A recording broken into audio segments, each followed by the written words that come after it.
કોઈએ મને પૂછ્યું હતું કે તમે એટલું સારી રીતે કેવી રીતે બોલી શકો છો, તો મને હજી ખબર નથી કે હું સારી રીતે બોલી શકું છું કે નહીં.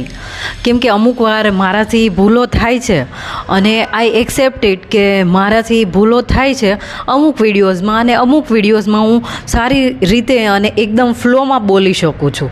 તો હજી હું પણ શીખું છું અને મેં મારા બાયોમાં લખ્યું છે કે લર્નિંગ એટલે કે શીખવું. તો મારું શીખવાનું છે એ જિંદગીભર ચાલુ રહેવાનું જ છે, અને શીખતા રહેવું એ કોઈ એક વ્યક્તિ, સારા વ્યક્તિ, અને આપણે કંઈ પણ જીવનમાં કરવું હોય તો આખી જિંદગી આપણને શીખતા રહેવું પડે.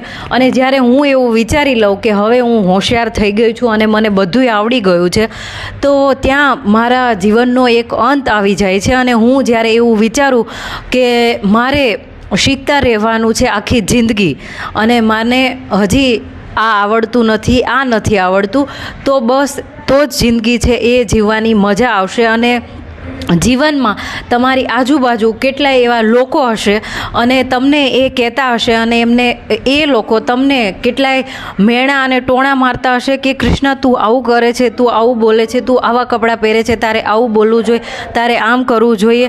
પણ આપણને ખુદને આપણા ઉપર વિશ્વાસ હોવો જોઈએ. એન્ડ ટ્રસ્ટ મી કે બધાયથી ઇમ્પોર્ટન્ટ જે વસ્તુ છે એ પોતાની ઉપર વિશ્વાસ કરવો કે યસ આઈ વિલ, અને હું એક દિવસ કરી લઈશ, કે આઈ વિલ.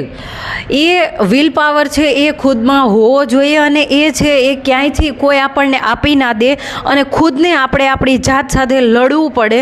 અને હું પહેલેથી મારી જાત સાથે લડતી આવી છું, અમુક વાર મારા ઘરના સાથે, અને અમુક વાર હવે મારે મારા સમાજના જે લોકો છે અને જે મારે વિચારો એમના બદલવાના છે, એની લડત છે એ હંમેશા મારી ચાલુ જ રહેશે. એટલા માટે કે મેં વિચાર્યું છે કે જે આ વસ્તુ છે એ ખુદથી તમને શીખવાની છે, અને એ વસ્તુ એક એવી છે કે જે સેલ્ફ કોન્ફિડન્સ છે એ તમારી અંદરથી આવે છે, અને તમારે તમારા ખુદ માટે તમારે તાળીઓ વગાડવી પડે છે. અને લોકો છે એ તાળીઓ તમારા માટે ક્યારે વગાડવા આવે કે બધાય લોકો જ્યારે તાળીઓ પાડતા હોય ત્યારે એ લોકો એમ વિચારે કે હા, હવે મારે તાળીઓ પાડવી છે.